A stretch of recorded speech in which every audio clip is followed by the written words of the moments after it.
Assalamualaikum warahmatullahi wabarakatuh. Saya Nurvinda Putri Anjani dari Fakultas Ilmu Sosial dan Studi Global Universitas Budi Luhur. Hari ini saya akan menjelaskan materi mengenai studi demokrasi HAM, yaitu agama dan hak asasi manusia. Agama selalu diterima dan dialami secara subjektif. Oleh karena itu, orang sering mendefinisikan agama sesuai dengan pengalamannya dan penghayatannya pada agama yang dianutnya. Menurut Bukti Ali, agama adalah percaya akan adanya Tuhan yang Maha Esa dan hukum-hukum yang diwahyukan kepada kepercayaan utusan-utusannya untuk kebahagiaan hidup manusia di dunia dan di akhirat. Hak asasi manusia. Menurut John Locke, hak asasi manusia adalah hak yang dibawa sejak lahir, secara kodrati melekat pada setiap manusia dan bersifat mutlak atau tidak dapat diganggu-gugat. Secara umum, hak asasi manusia adalah hak yang melekat pada diri seseorang yang bersifat mendasar, seperti hak hidup, hak berbicara, dan mengemukakan pendapat, serta hak mendapat perlindungan. Hak asasi manusia atau sering disingkat HAM, seperti yang kita ketahui bahwasannya, agama dan HAM merupakan dua konsep yang memiliki keterkaitan, meskipun pengertiannya mungkin berbeda tergantung pada perspektif dan konteksnya. Berikut ini beberapa keterkaitan antara agama dan HAM. Yang pertama, dasar dan sumber HAM. Agama seringkali menjadi salah satu dasar atau sumber dan konsep-konsep HAM.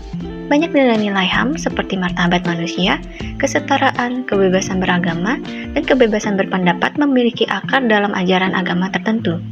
Agama dapat memberikan pembenaran moral bagi perlindungan HAM. Kedua, kebebasan beragama. Agama seringkali menyediakan kerangka hukum dan normatif yang mengatur kebebasan beragama. HAM melindungi hak individu untuk memiliki keyakinan agama dan beribadah sesuai dengan keyakinan mereka tanpa diskriminasi atau penindasan. Ketiga, perlindungan HAM dalam praktik keagamaan. HAM melindungi praktik keagamaan individu atau kelompok dari campur tangan negara atau pihak ketiga.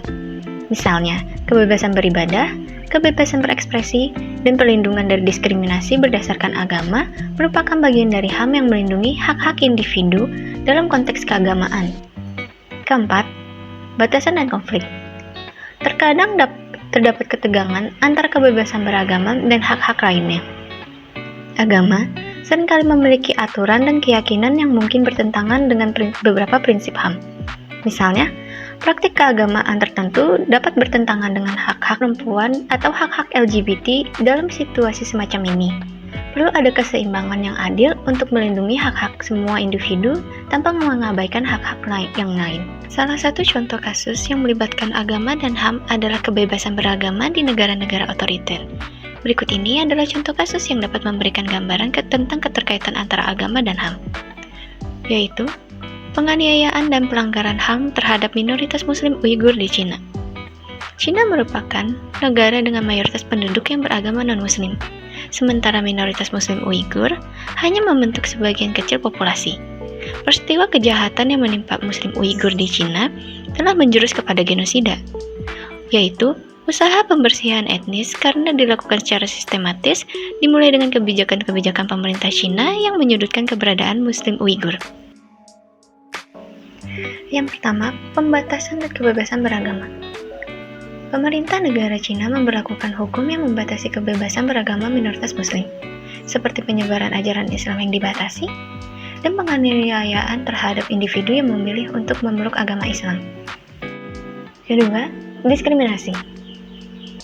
Minoritas Muslim Uighur di Cina menghadapi diskriminasi sistematik dalam berbagai aspek kehidupan, termasuk pendidikan, lapangan kerja, akses ke layanan publik, dan keadilan.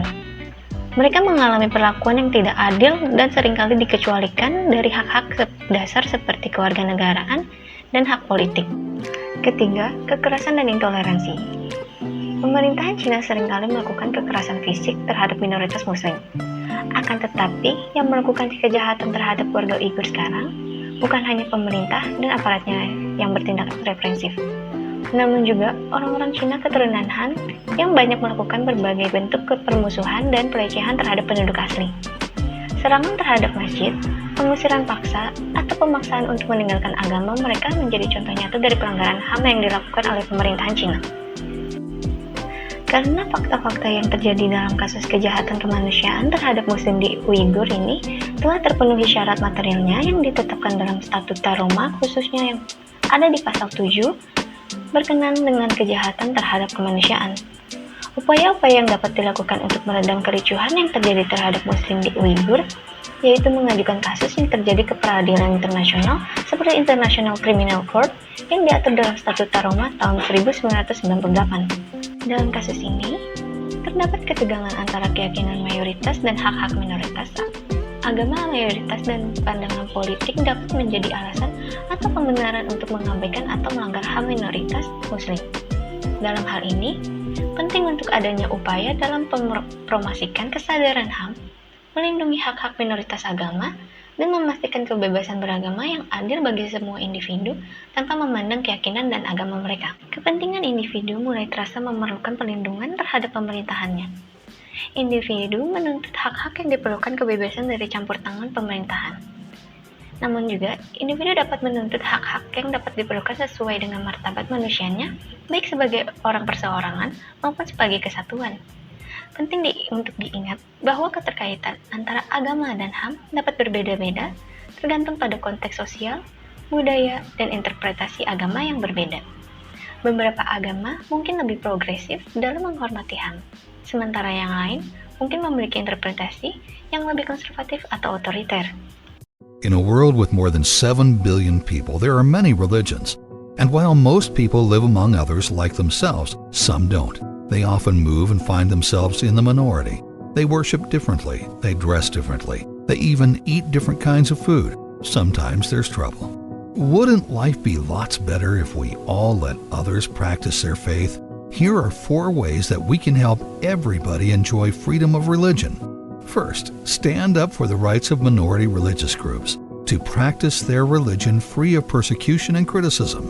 Second, be respectful and generous with those who choose to speak openly about their beliefs, including those who don't belong to a religion.